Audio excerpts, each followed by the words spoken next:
You know, one of the questions I get asked the most is how do you incorporate your pad tracks right alongside your multi-tracks inside of the Prime app? You know, a lot of people use two different iPads, one for pads and one for your tracks, and that means two people have to run it and the coordination between it, it's just really complicated. So I thought I would make this video to show you how you can easily use one iPad using the Prime app and the import feature to bring it all in one place and make some really, really good transitions and just make your worship set go so much smoother. So without further ado, let's get right into it.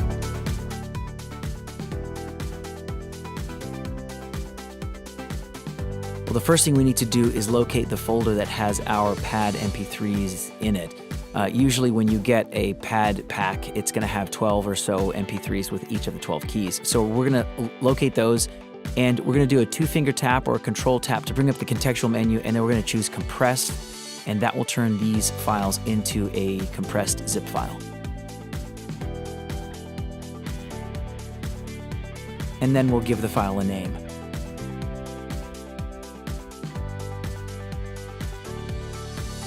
Next, we're going to log into our Loop Community account and click the Upload button.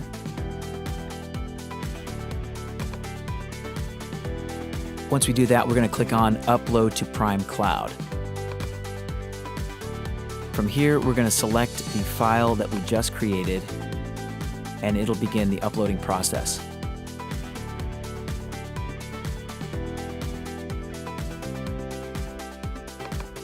Okay, once we do that, we need to fill in some basic information. Now, for the key and tempo, we're going to put 100 for the tempo and the key of C for the key. Now, those are irrelevant numbers because the pads are going to be determined by the actual key of each of the file, but the neutral position is going to be C100. So when you load this into the iPad, you're going to want to make sure that you always keep that at 100 for the tempo and C for the key.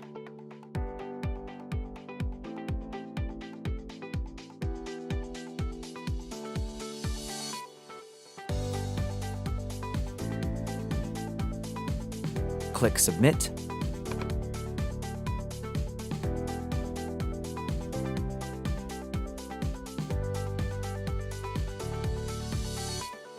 Now, once the upload is complete, the next thing we need to do is give custom labels to each of these tracks. And you're basically going to give just a name for each of the keys. So if the key is A flat, you'll just put in A flat, and that's all. So we're just going to label each of these 12 tracks.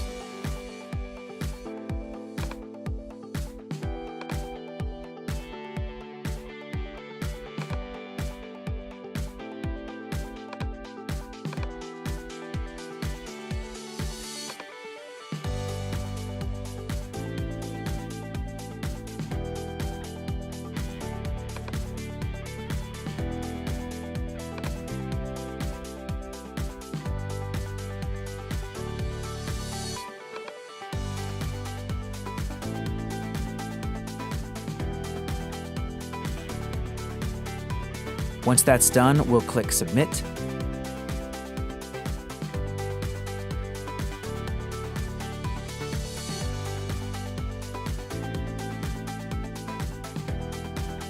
So once that's complete, you are now ready to open the pad file up inside the Prime app. So let's go there now.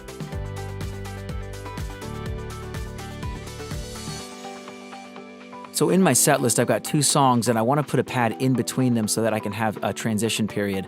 So the first thing I'm going to do is I'm going to click the Add Song button and add my pads that I just uploaded.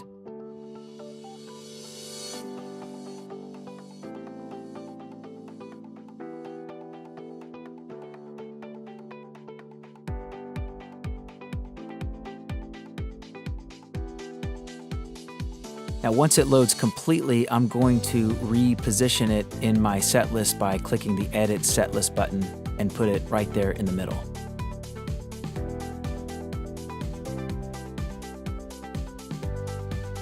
Then click Done. Now I want to change the key of the first song to match the key of the second song, so I'm going to go do that and change that to A. So now let's go into the pad track. And again, a reminder, the tempo and the key that is listed on the bottom right is not what you want to go by. That is just the default setting that we want to keep it at. So C for the key and 100 for the tempo. The keys that we're going to be referring to are the ones over here on the faders. So in this case, we're going to select the key that we want, which is A, and we're going to do that by soloing that track. Now, the next thing I want to do is I want to have a seamless transition between both the first song into the pad and the pad into the second song. And I usually like to use the overlap setting, but either overlap or crossfade would work really well.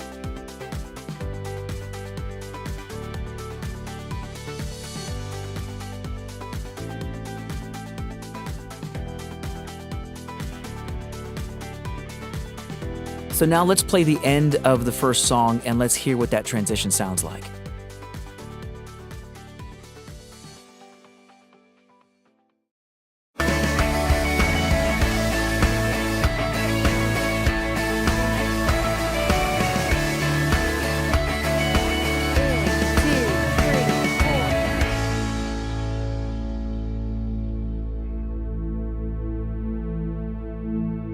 So as you can hear, that transition was amazing, and I didn't even have to lift a finger, which is awesome when you're trying to lead through a transition. You don't want to be pushing buttons.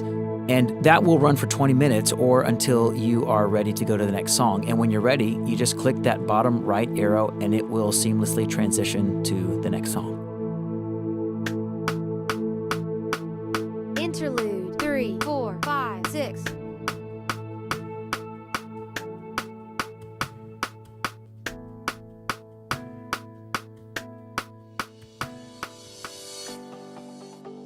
Now, while it's really easy to hit that solo button and get that single pad to work, if you ever make a mistake and undo the solo, all the pad tracks will play at once, and if that happens, it will sound like hell. And I don't mean that in a crude or crass way. I mean, if you can imagine what hell would sound like, that's what it would sound like, because all of the pads in every key would be playing simultaneously, and it will absolutely destroy your worship moment. So in order to alleviate that from happening, we're just going to put some safeties in place, and instead of hitting the solo button, we're going to just mute all of the other channels, and not only that, we're going to turn all of the faders down so that there's no chance of them accidentally getting fired. And while we're at it, we're going to go ahead and mute and turn down the click as well. Well, that's it. I hope you found this video helpful. If you did, be sure to tap that like and subscribe button below. That way, whenever there's new content available, you'll be notified right away. Other than that, I'm really glad you joined me today, and I hope to see you again next time.